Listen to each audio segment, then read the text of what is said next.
This is as good as it gets in America. We can't host a tournament at a better venue than Shinnecock.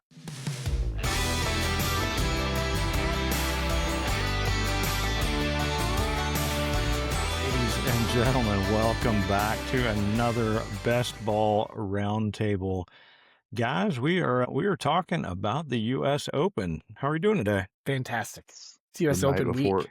It's the best night week. before it begins, right? Absolutely. Well, I've got here Mr. Jonathan Hill, fellow best baller, and then our good friend David Kirsch coming from Nashville, Tennessee. Jonathan, that looks like a very juicy drink you got there. What are you sipping on?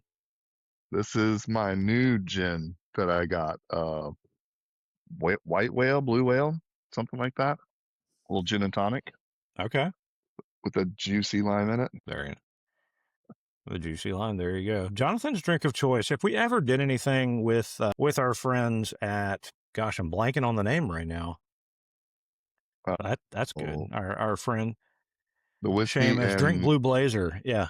right. Yeah, Blue Blazer. If we ever did anything with them, I'd have a hard time convincing Jonathan not to do something besides a gin and tonic. So they do offer some excellent stuff. But Tom Collins. anyway, that's not what we're here to talk about. We want to do a little preview of the U.S. Open, and we are doing this live. So this is the first time we have done a roundtable, done it live. Normally, Josh Decker is here with us as well, but he is busy on the road. He went from the RBC Canadian last week with his company. Now he's down in Orlando.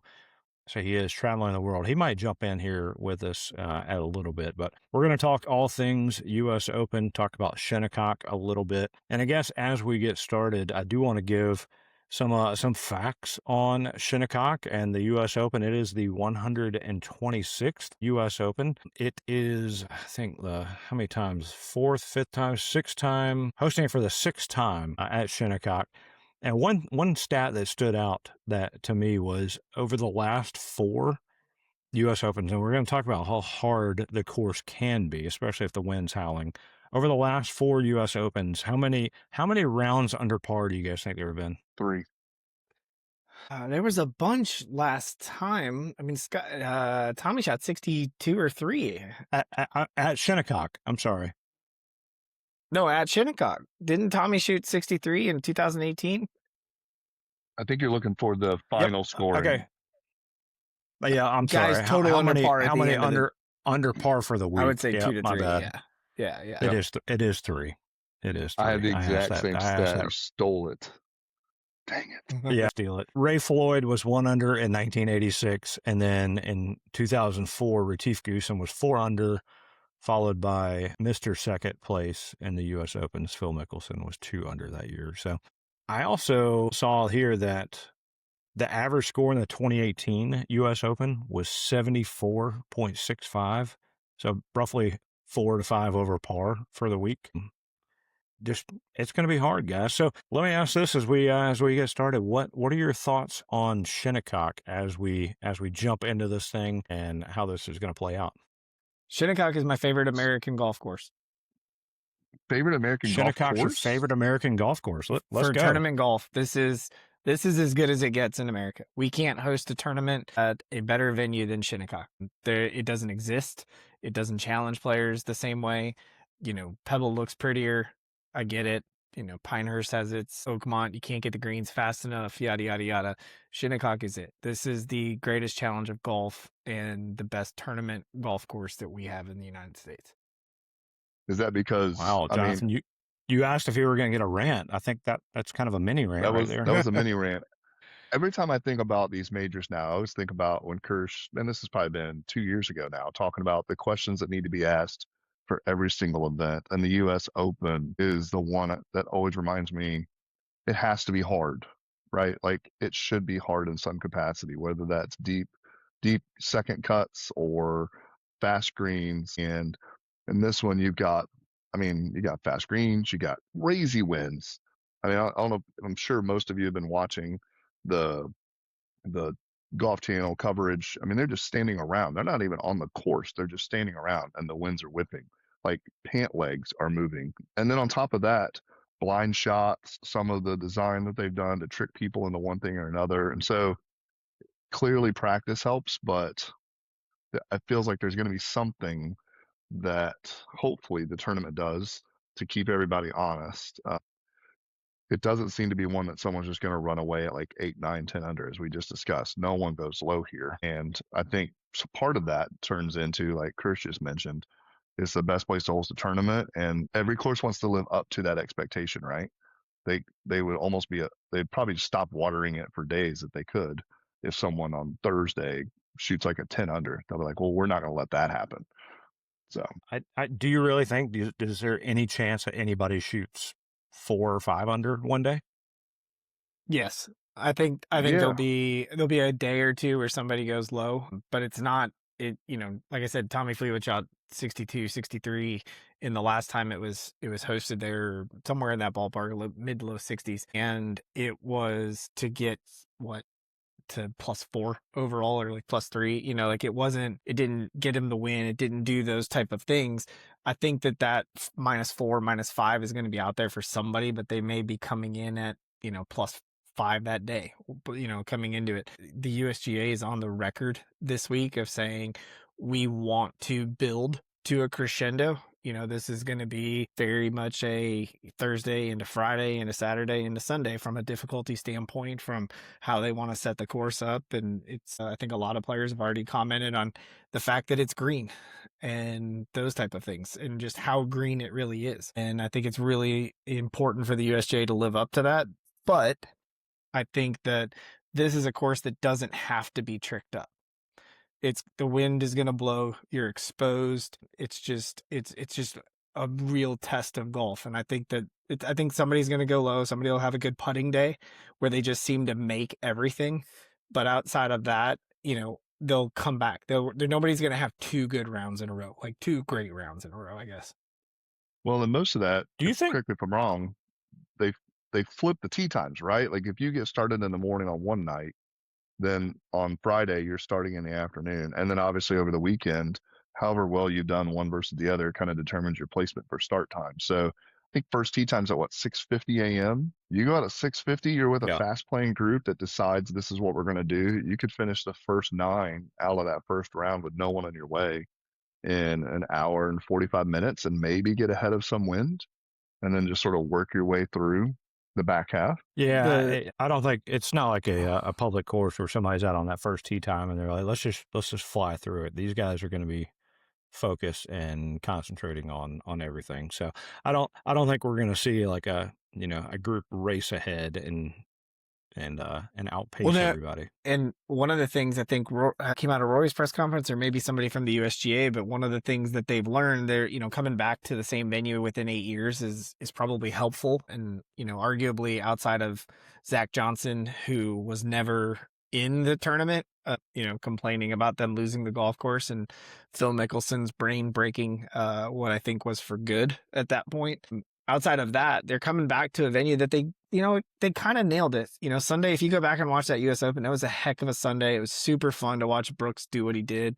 There was some scores to go out there, but I thought they did a pretty good job. But they came back 8 years later, and now they know things about the golf course. I think the USGA said that on a normal setup, there is this gap between the waves where they can do different things. And I think that we've talked about a little bit of that, but I think that there's also they know now that this course dries out in 3 hours. They know that they don't have a 7 to 10 hour window before the course dries out, that it's going to be drastically different and changed within 3 hours. So they have to set it up for it to dry out and then go from there. So, if you're on that late early wave and you think, okay, I might be able to dodge the wind Thursday afternoon. If the wind gets out of control, then Friday morning they're going to play, 27 on Friday, because they're going to have to delay play with 150 guys in the field, and, a long New York day. If you delay it for a couple of hours, you're going to be playing on Friday. So the wave part will always be interesting. I just think there's nowhere to hide here. There's no tee time that's advantageous. There's just nowhere to hide. What are the parameters for wind? Do you think it's the all delay about the have to green be? speeds?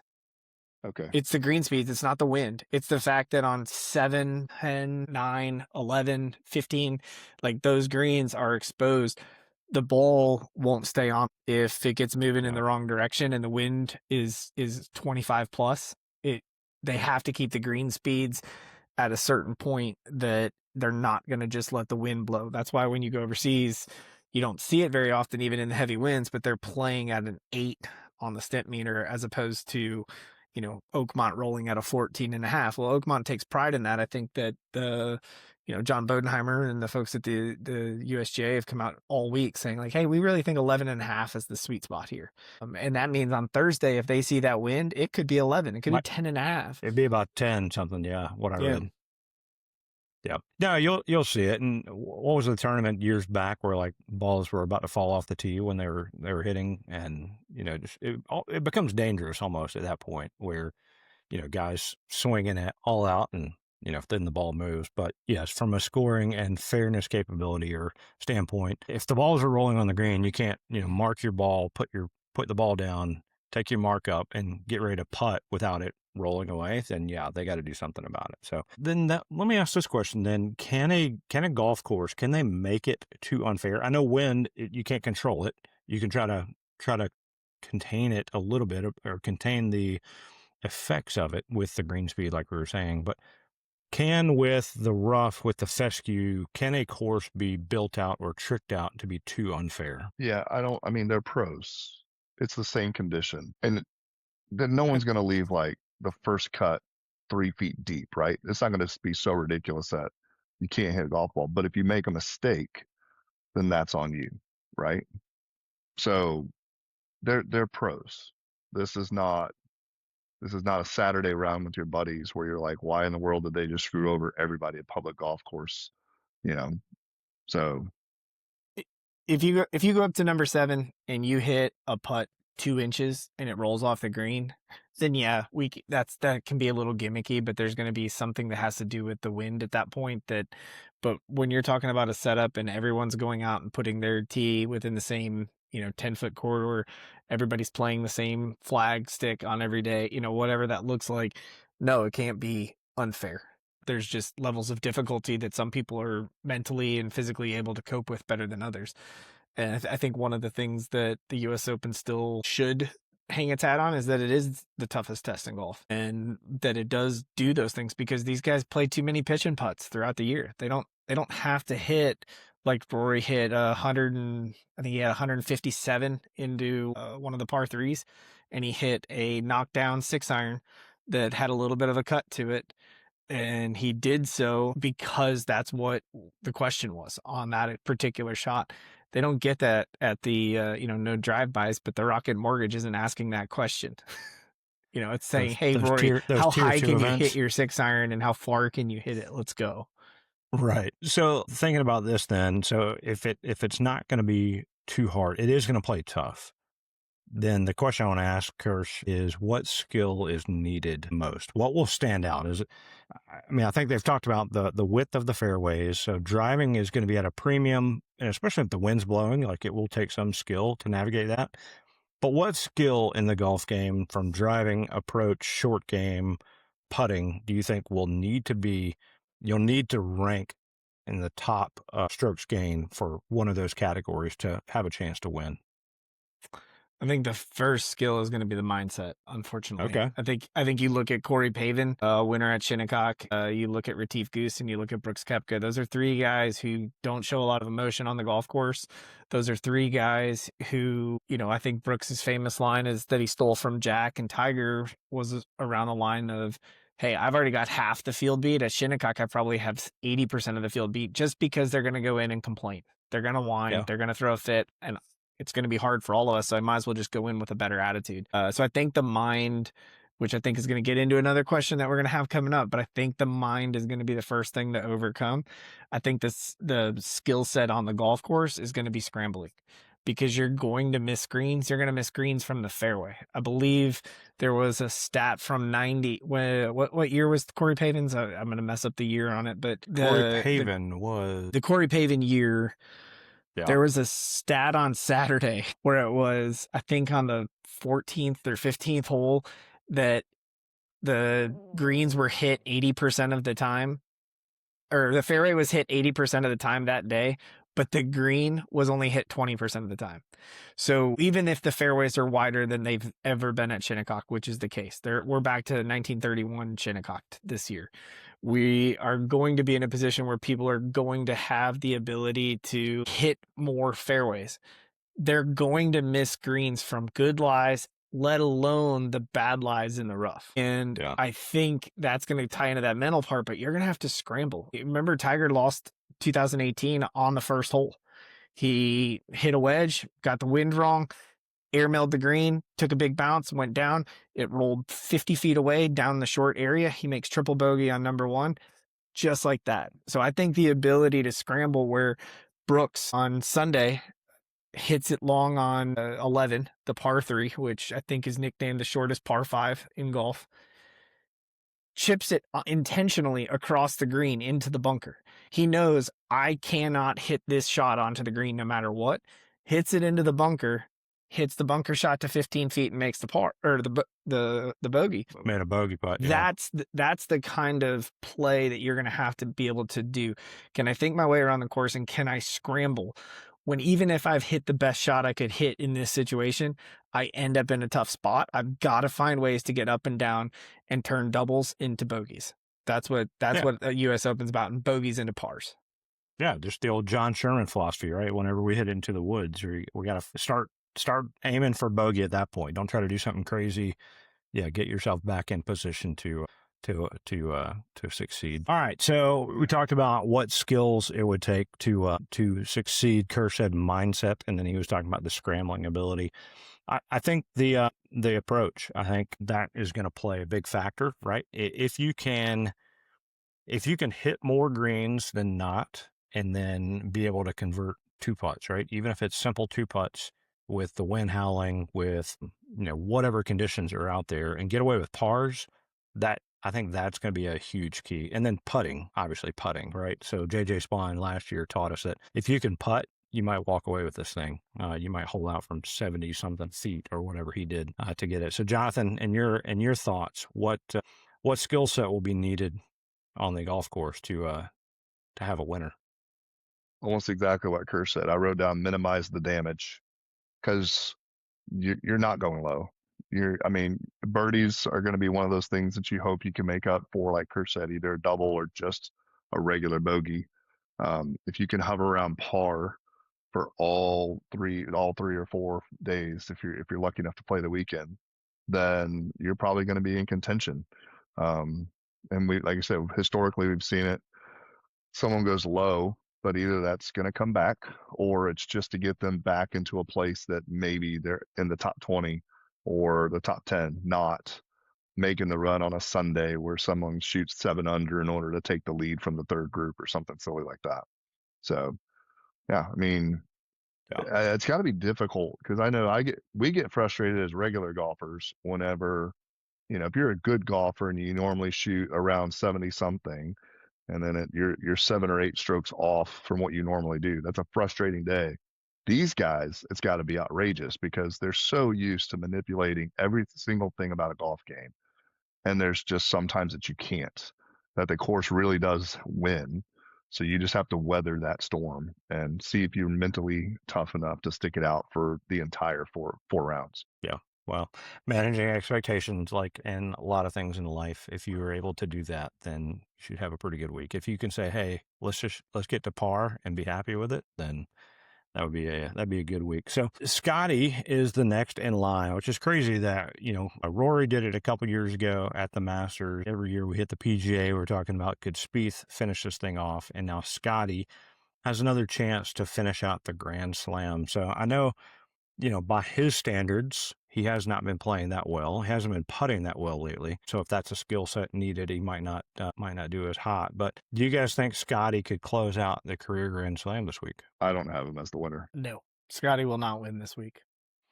No. This is not a test that Scotty, I'm going to steal it from Neil, but I think somebody described it as the academic decathlon. And this is the test where, it's going to ask you every question at Shinnecock. And some of those questions are, can you live with the fact that you had 150 yards in on this hole and you were in the middle of the fairway and you hit a really, really good shot and it landed 6 inches left of where it needed to land, and now you're 85 feet away down a basin and you've got to chip it back up the hill to this thing. These are things Scotty has not shown, not that he can't, he hasn't shown the willingness to deal with the bad break. I mean, we saw what happened at the Memorial when, they just got the wind wrong. He couldn't fathom it. He talked about the grass at Pinehurst and that it was unfair. If Scotty's going to do it, it's going to be next year at Pebble. It's going to be the year after that at Wingfoot. Those are going to be his 2 best chances, because then you're back at Pinehurst. And then maybe Marion. I don't know if Riviera sets up for him, but I think Pebble and Wingfoot in the next 2, those are Scotty's chances, not this week. I do think, I think what you're referring to, like at Memorial stuff, I think those are more blips on a radar. I do think Scotty has the ability with Ted Scott on the bag. I think they have the ability to navigate and deal with like you said, you miss a shot by 6 inches and just deal with the results, even if it's really bad. I think he does have the ability to overcome what he might face. And I do think there's like you said, talking about mindset, right? He's probably already beat 80% of the field. So can he weather the elements, survive the bad breaks, and, capitalize when he has some good ones and beat out the last 20%? And I think he's the number one golfer. When has he shown that he can do that? At what point? He won at Palm Springs in the Dome. He's won the 2 Masters that he won, had great conditions all week. He won at, Quail Hollow. Does that even count for the PGA? Last year, he got the good draw at the Open Championship. He got the really good draw. Sunday was a beautiful sunny day, very little wind, and he was hitting these, ropes all over the place. When it gets tough, Scotty does not handle it when it does not bounce the way that he expects it to bounce. That's why he loves Augusta. I hit it here. I know that it's going to roll down to here. That's the golf that I can play. He can do it. He has all of the game. I've just never seen Scotty win in a challenging situation. Well, maybe it's the week. This might be one of your answers. Who might you guys have a surprise miscut from? Like, who's a highly ranked player that lots of people might think would compete that you think will miss the cut? Just for clarification, do we still count Bryson and Rahm as high-ranked players? We know you don't. Just asking. I think the people want to know what we're talking about. That's all. Yeah. So are you picking either one of them to make the cut? One of them will, one of them won't. Okay. That part. Is it a secret? Do you know which one? Man, Bryson's playing TaylorMade stuff now. Like he looks like he's starting to take equipment seriously, and he's getting out of the 3D printing stuff. And we have a TaylorMade driver in the bag this week. It's a special Bryson TaylorMade driver, but still, we're not printing things and playing with the whatever the infomercial Golf Channel driver was that he had there for a little while. He's done some things. I think he's too big of a head case to deal with Shinnecock, and he's going to be chipping with a 7-iron length 60-degree all around Shinnecock. Like, it's not going to work, guys. We know that. I just don't count him as like a top ranked player anymore. So I just want to make sure we got that little dig in there. I think Aaron Rai misses the cut. Aaron Rai, PGA champ. I think he's going to see himself out quickly. He's number 14 in the world. He's going to see himself out. Jonathan, who you got missing the cut that more people would think would be there? I had Jordan Spieth, but I don't know if that's something that people are expecting or not expecting. Like, from a odds maker perspective, it's not outrageous to think that he's going to be somewhat in the mix, but I've got him missing the cut. Okay. Kirsch, you got any non-live guys that you think are just going to not live up to? I want to say Scotty really bad. Really bad. Missing the cut. Really, really bad. I want to say Scotty. I'm trying to go down the OWGR and look, there's a couple that are definitely going to do it. They're going to be fine. Rahm's a 50-50 at best. I don't think we can count JJ Spawn as a top player. I don't think Colin Morikawa has had any form at all in the last 4 months. So it doesn't surprise me if he makes the cut or misses the cut. Xander's a top 10 machine. Ludwig is, I don't see him competing at this week, so I don't think he's been a good enough ball striker. So if Ludwig's, gets, especially if he gets in the wrong wave, he's gonna not make it either. Yeah, my pick, and this is not factoring in the live thing, but it would be Rahm, right? We talk about players that don't seem to handle elements or things not going as perfectly expected. He is one of those. If he makes a cut, however, he will have a rally of a third round and a somewhat charge on round 4, like to sneak into a top 15 or something like that. But I Wikipedia think, yellow. yeah, I love it.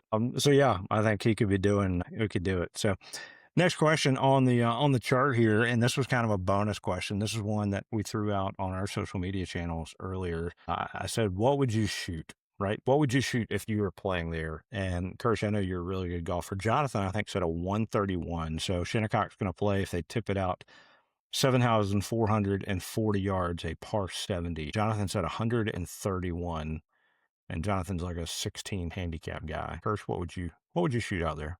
What are you going to shoot? Because I feel like I'm the guy that always goes first, and I say my number, and then I get ridiculed for it. So I need to hear your number first, and then I'll come back. I think I would shoot like a 98. Okay. I'm a very bad right now, like 3.9 handicap golfer, I would say. Like, I might find lightning in the bottle still. Yeah. I was going to say 95. I think 95 Okay. feels like that would be my target. And, we're talking from the tips. We're talking from tournament tees, tournament setup, not the media day stuff. Would love to try it from the media day. So would Robbie, if anybody's out there listening. But, I think from the real big boy tees, first go around, it could be bad. It's not even a length thing for me. It's like, how many times can you actually get up and down? Like, that number's very low. Yeah. Well, even with wide fairways, I'm going to need somebody out there standing on the right side to see if they can help find a golf ball for me. If it happens to go on the fescue, and then, yeah, how many up and downs can we get? It all depends on the short game. As we start to move towards the close here, let's get some predictions, right? Let's see if we can get some guesses on things that we might think would happen. And we're kind of using that Masters fantasy model where we're going to pick a past U.S. Open champ, a U.S. player we think will do well, an international player, a first-time major winner, and then we'll just have a wild card pick. So I'm going Matt Fitzpatrick as my past champion. I think he's in good form.